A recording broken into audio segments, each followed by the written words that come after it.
Hi there, meteorologist Ed Valley here, taking a look at the long range, and we're starting off prefacing this video with what I put in the email body of the text. So as we head into the winter, one thing we know that we did this to a point last year as well. The viewership of these videos just goes down because it's less driving information, if you will, and it's repetitive day to day, right? So what we're going to do is Monday, Wednesday, and Friday, we will have these long range videos and they will be fresh every day. There will be none of this, this is going to be a shorter one because we talked about this yesterday type thing because we're going to spread them out a little bit. So that's what to expect. The ag reports continuing every day. All local videos and reports every day, no issues. But this this long range video is going to be a little bit more broad, and it's going to be a little bit more spread out, just so we keep the information fresh. And as always, if you have questions or want additional insights, shoot us an email, shoot us a text, give me a call, do whatever you need to do to get that information you need. So just wanted to put that out there just so you weren't confused why we didn't see a video tomorrow. But we will have one Friday as always, and we're going to talk about that 16 to 30 day outlook as we always do. And we will kind of tweak the December forecast if needed as well. So with that said, let's take a look at what's going on. We got a storm system in the plains that's gathering steam, rainfall for most here. And as we press forward, we talk about how storms are impactful, but this one particularly is because it's driving. I'll just show you, actually, instead of just trying to explain it. So here we go. This is this evening. It's driving warm air up ahead of it, okay? But it's also driving colder air in behind it. So you're going to notice significant changes in weather over the course of the next few days. So let's show you what I mean. So there it is. You see this big cold burst coming in behind it. We call that cold advection. The air is being advected in from a colder air mass, right? So that's what we're seeing here into the weekend, and that leads to some rain and snow possible in parts of the upper Midwest and northern plains, and even a few rain or snow showers Friday night into Saturday across parts of the east. And then another weak disturbance flies through the Great Lakes into Sunday as well. So it's a colder look because of that.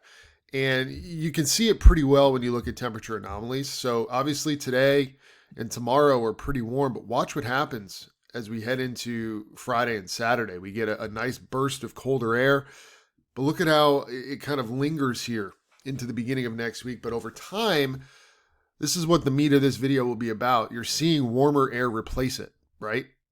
So let's compare Monday morning to Wednesday morning. You see that? Much different in the middle of the country and the east, right? You go from warm to cold east, you go from cold to warm central.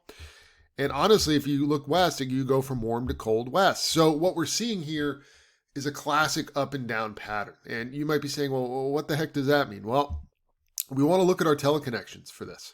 So what I'm going to show you here is I'm going to show you just kind of a map.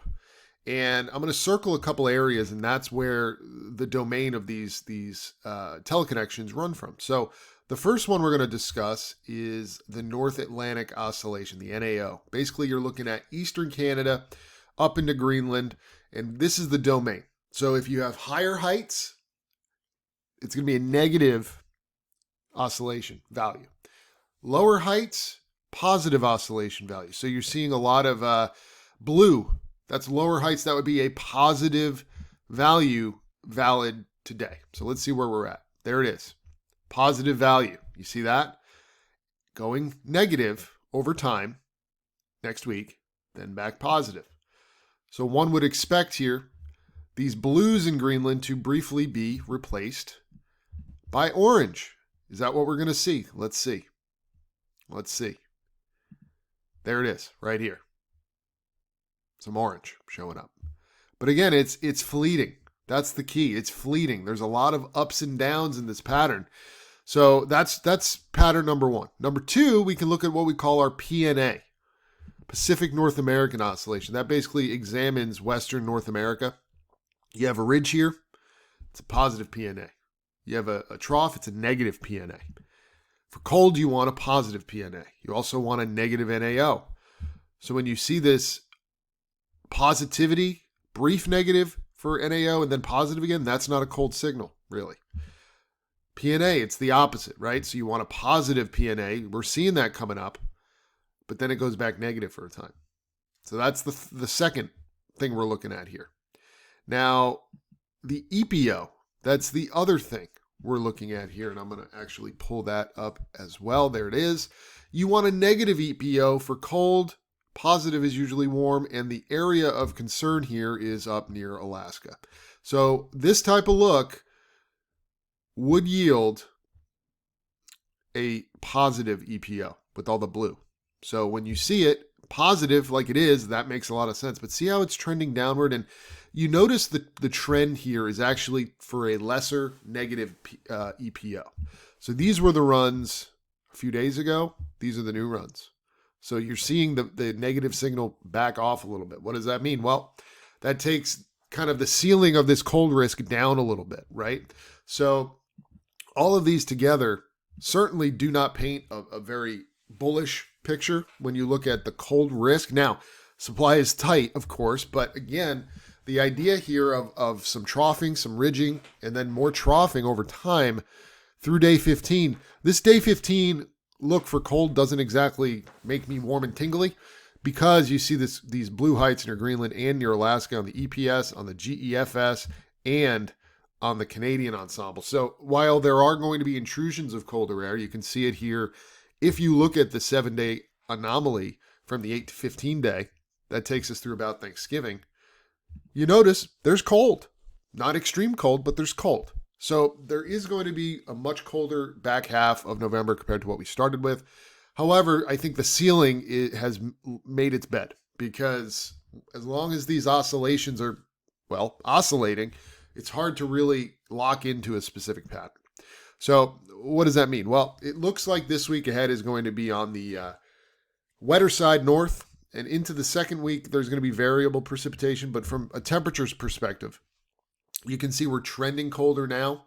But then week 2, you can see it's a colder rather than warmer, but still not a super impressive look with respect to the cold. So for now, it's kind of middle of the road, maybe a slight lean towards the colder side. But again, it's hard for us to find anything that really is making us sound the alarm bells for anything meaningful in terms of extreme cold, right? So we're going to continue to monitor this. Like I mentioned, no video tomorrow, but we will have a Friday video that will cover the remainder of November with our 16 to 30-day outlook into the first half of December. And then we will also have a tweaked December forecast for you as well. That's what we have for today. Have a great Wednesday, and we'll talk to you again tomorrow on Friday.